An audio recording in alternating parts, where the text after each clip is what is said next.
Hi, good morning. It's Elizabeth Sullivan, and I'm here with you today to give you an opportunity to help your system stay in better equilibrium this holiday season.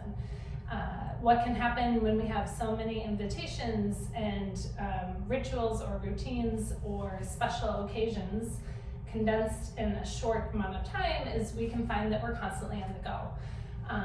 And while all of it might be great, if we don't take time to get down on our mats and take a moment to re-educate our system, it can lead us into some chronic pain or tension, and we might not know why we're feeling the way we are, except to look around and think, oh, it's the holiday season, this is how I feel every year. Well, this practice will help you not feel that way, and might help you stay in a better state of equilibrium where you're able to consciously choose what you say yes to and let go of all the rest.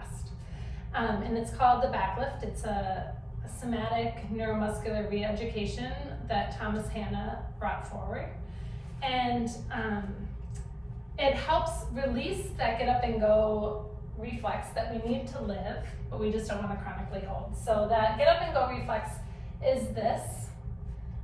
The whole back line comes online. Babies do it when they're doing tummy time and they're lifting their heads. We do it when we want to run away from danger, or we have a deadline, or we have a lot of places to be, or even just getting up to answer the phone or the door. So what the back lift does is it helps us re-educate the system, let go of the overexertion of that reflex, so that we can use that reflex when we need to and let it go when we're not using it. So I'm going to invite you to get down on your mat or floor, wherever you are, and you'll come onto your abdomen. You can rest the forehead on the back of your hands in crocodile position. Toes can touch, ankles can splay out. And take a moment to just establish your diaphragmatic breathing by inhaling and sensing and feeling the belly expand, the side bodies, the back body, and exhaling and feeling it contract, like so.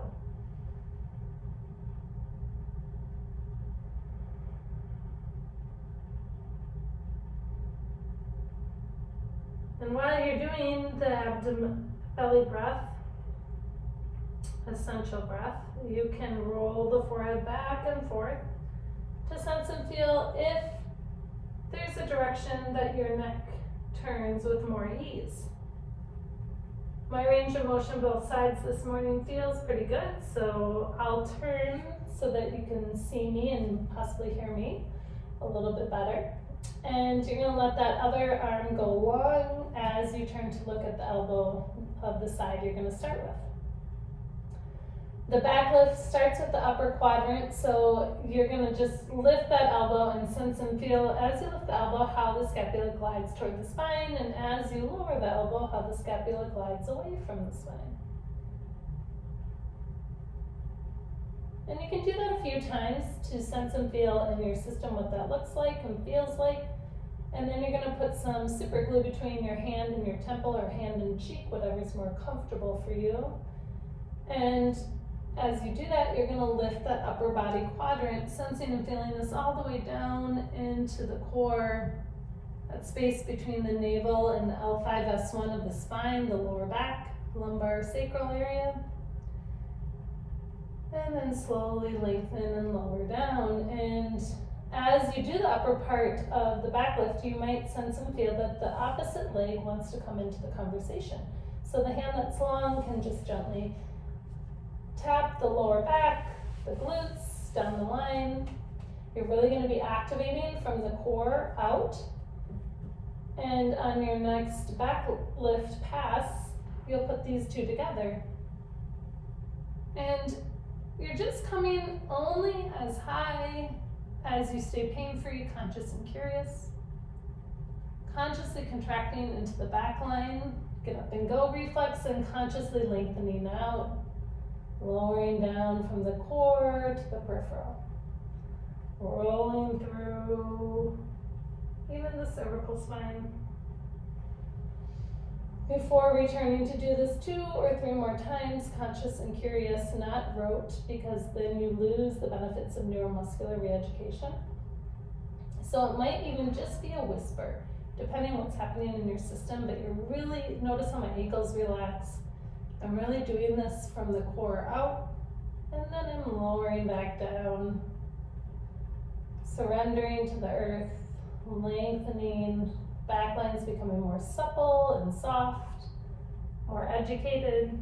It's not overworking.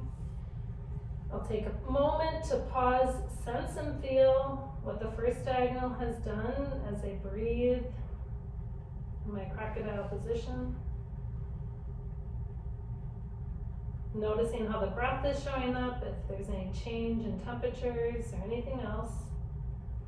Before rolling to the other side, letting this arm go long.